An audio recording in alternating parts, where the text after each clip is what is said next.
ಅಥವಾ ಬುದ್ಧಿವಂತ ರಾಮಕೃಷ್ಣ ಎಂಬ ಗದ್ಯ ಭಾಗದ ಕುರಿತು ಕಿರುನಾಟಕವನ್ನ ತಮ್ಮ ಮುಂದೆ ಪ್ರಸ್ತುತಪಡಿಸ್ತಾರ. ಕೇಳಿ ಆನಂದಿಸಿ.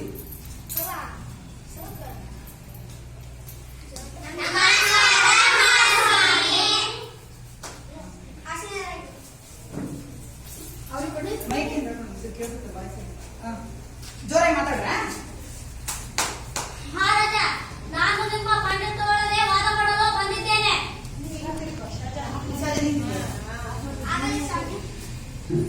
ಆಗಲಿ ಸ್ವಾಮಿ.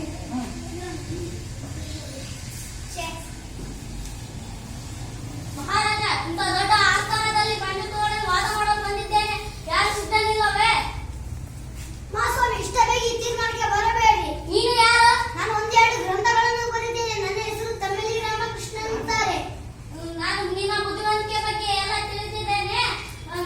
ನನ್ನ ಇಚ್ಛೆ ವಾದ ಮಾಡಲು ಆಳವಾಗಿ ಅಧ್ಯಯನ ಮಾಡಬೇಕು. ನಾನು ಒಂದೆರಡು ಗ್ರಂಥಗಳನ್ನು ಬರೆದಿದ್ದೇನೆ.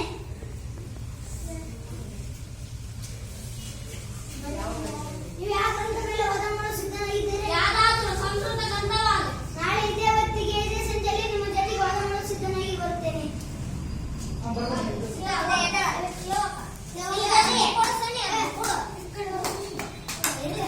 ಮಾತಾಡ್ಬೇಡ್ರಿ.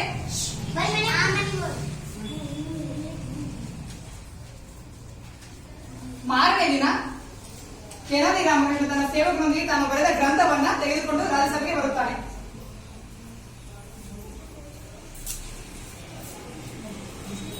ನಮಸ್ಕಾರ ಮಹಾಸ್ವಾಮಿ. ನಮಸ್ತೆ.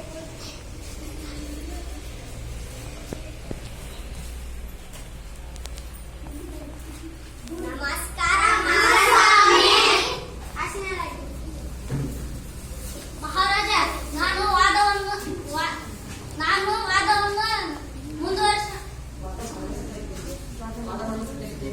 ವಾದ ಮಾಡಲು ಸಿದ್ಧನಿದ್ದೇನೆ. ವಾದವನ್ನು ಮುಂದುವರ್ಸೋಣ. ಮಹಾಸ್ವಾಮಿ, ನೀವು ಹೇಳಿದ್ರಿ ಆ ಗ್ರಂಥನ ಆಶಯವರೇ ಅಂತ. ನಾನು ತಿರುಕಾಸ ಮೈಸಬಂಧನ ಗ್ರಂಥ ಮೇಲೆ ನಿಮ್ಮ ಜೊತೆಗೆ ವಾದ ಮಾಡಲು ಸಿದ್ಧನಾಗಿದ್ದೇನೆ. ಅಯ್ಯೋ ಅಯ್ಯೋ, ಯಾರು ಅಂತ? ಅಯ್ಯೋ ಮಹಾಸ್ವಾಮಿ, ತಿರುಕಾಸ ಮೈಸಬಂಧನ ಒಂದು ಗ್ರಂಥ ಗೊತ್ತಿಲ್ವಾ? ನಮ್ಮ ಊರಿನ ದನಕಾಯ ಮಕ್ಕಳಿಗೆ ಗೊತ್ತು. ಅಯ್ಯೋ ಅಯ್ಯೋ, ಯಾರು ಅಂತ ಎಲ್ಲವಾಗಿ ನಿಧಾನ ಮಾಡಿ. ಅಯ್ಯೋ ಅಯ್ಯೋ ಅಯ್ಯೋ. ಮಹಾಪ್ರಭು, ನನ್ನ ದೇಹದ ಆರೋಗ್ಯ ಚೆನ್ನಾಗಿಲ್ಲ. ನಾಳೆ ವಾದವನ್ನು ಮುಂದುವರ್ಸೋಣ.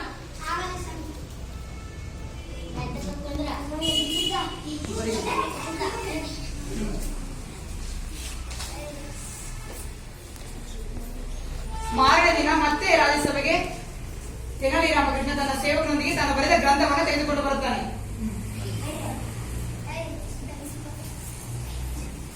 ನಮಸ್ಕಾರ ಮಹಾಸ್ವಾಮಿ. ನಮಸ್ತೆ. ನಮ್ಮ ರಾಜ್ಯದ ಪ್ರಜೆಗಳೆಲ್ಲ ಸೌಖ್ಯವೇ?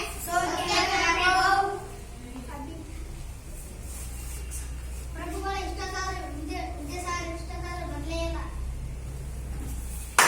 ಯಾರಲ್ಲಿ ಮಕ್ಕಳು ಹೋಗಿ ವಿದ್ಯಾಸಾಗರನ್ನು ಕರೆದುಕೊಂಡು ಬನ್ನಿ.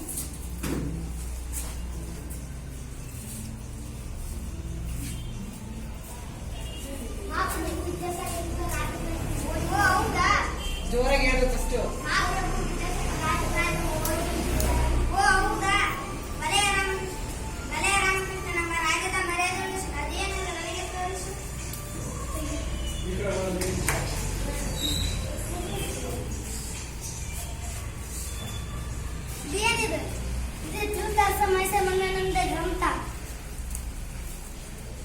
ತಿರುಕಾಸ್ತ ಅಂದರೆ ಎಳ್ಳಿನ ಗಡ್ಡಿಗಳು. ಮೈಸಮಂದನನ್ನ ಎಮ್ಮೆ ಕೊಟ್ಟು ಹಗ್ಗ.